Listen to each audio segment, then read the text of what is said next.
Hey there everyone, welcome back to another video. Today I'm going to be addressing some misconceptions with the System Sensor LED L-Series line of fire alarm devices.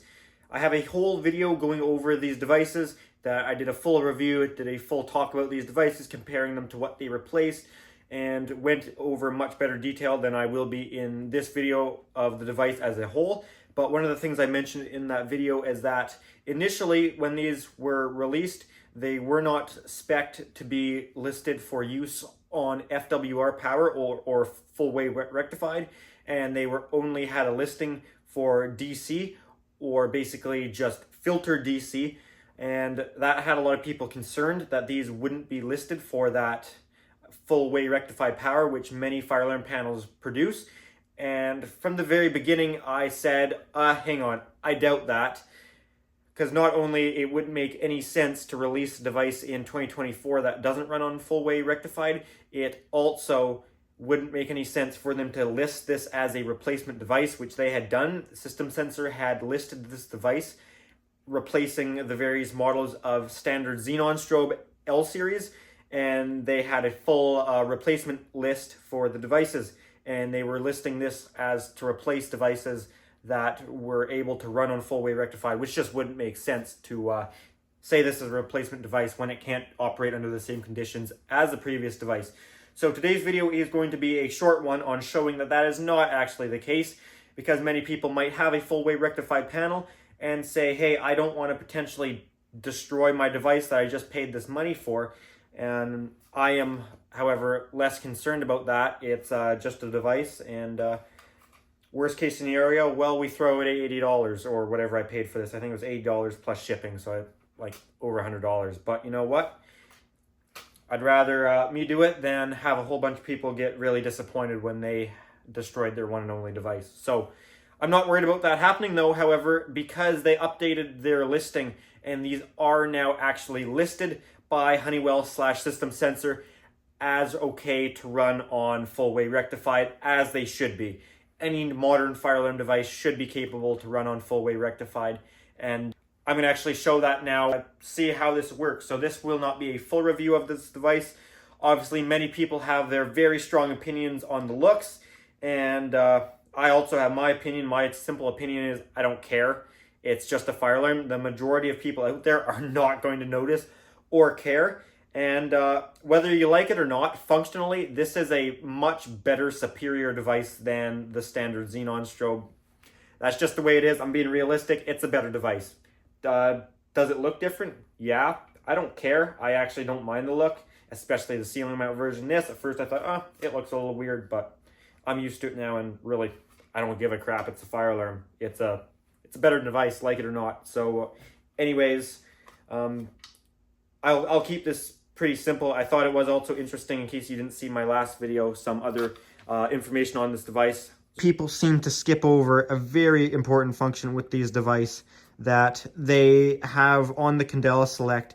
They now have a FCP, which is a fire alarm panel selectable candela, meaning you'll be able to select the candela from the panel. Now this is a future use capability that they built into the device, and there's also a temporal 4 combined with the temporal 3 to be able to do your standard carbon monoxide evacuation tone. So it's just pretty interesting that they've built in some future capabilities into this device that we can't use yet, but obviously they're planning for the future. This is the French version, which I'm going to be using for today's video. This is the English and French lettering, the bilingular version. The exact replacement for this device here, just the LED version, which obviously, yeah, it looks different, but yeah. Model number on the back there. I also have a, turn the light on here, I have the ceiling mount version now in with B, so bilingular. So I've got a white ceiling mount bilingular and a red wall bilingular. I had the opposite, which was a ceiling red English only and a wall white English only. I didn't think I was getting these. I tried to order these 3 different times from a company, and every time I got failed to ship. And then I got a random email for them like a month after they had told me it failed to ship, and I'd moved on, and I'd be like, okay, I gave up on that. Then they were like, do you want a bilingular version instead of the English only that I originally ordered, because it was all that was available? And I was like, sure. I didn't think I'd paid for it, but I was like, oh, maybe they charged me. And then this showed up at my door like really very soon after, like 4 days, very quick shipping. And they never charged me again for it. So I'm not sure if I'm waiting for that bill or if I got them for free. And there's been some confusion because they told me that they sent me my money back originally. So I'm confused. Anyways, I got them and have them now. Be putting this up just on my 9200, replacing that device to just show that these can run on FWR, which I'm very confident they will be able to. 9200 is a fire alarm system that puts out full way rectified power. The 9600 does not. That puts out filtered, and the MS 9050 UD, whatever it's called, that puts out FWR as well. And I believe all of the new ES series are filtered. However, I could be wrong. Of course, we're going to be running this on AC power, because if we were running on DC, then we'd actually be getting filtered DC because we'd be pulling straight off the batteries, which is a nice clean DC power. Interesting, I'm not sure if many people know this, but apparently the non-resettable and resettable power are filtered DC. However, the NACs are not listed as filtered DC, and it's pretty well known that they are not filtered, that they are FWR if you try and run any mechanical devices that will get really scratchy on filtered power. All right, we'll take our xenon strobe down here. By the way, I never recommend using an impact driver. That's not a great idea. We're gonna leave this at high volume. Actually, no, that's too. We're gonna turn this down to low.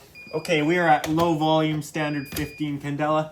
That does take the same mounting base bracket.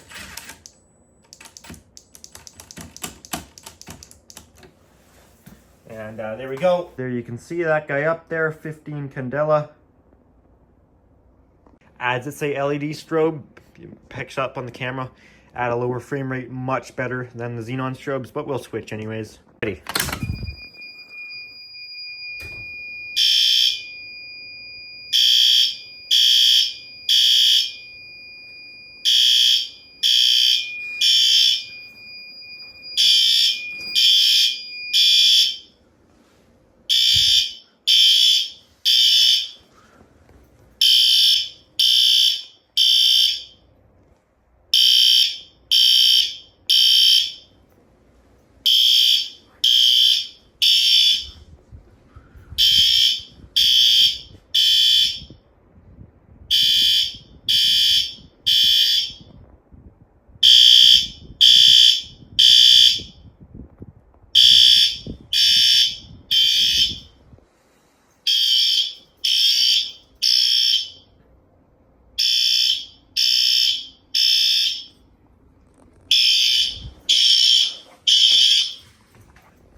It does have the exact same sound. It just sounds a little louder. Maybe the grill's less restrictive. I have no idea. I'm probably losing my mind. That's way more likely.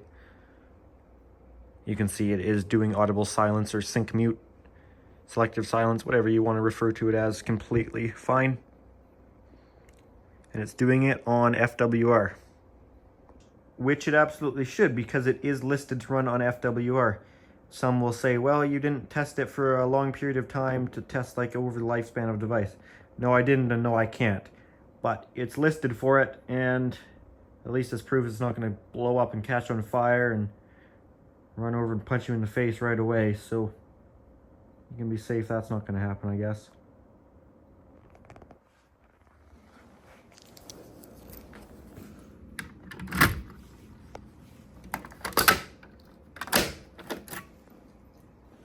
Alrighty guys, that's going to be it for this video for the LED L series on FWR. If there's anything else you guys are wanting to see with these new LED devices, or something you'd like me to show or talk about with these, let me know and I will maybe make a video on that, as I've got to somehow pay off for my 4 of them I've ended up with at this point. So I got to try and get my money out of them somehow and make some videos.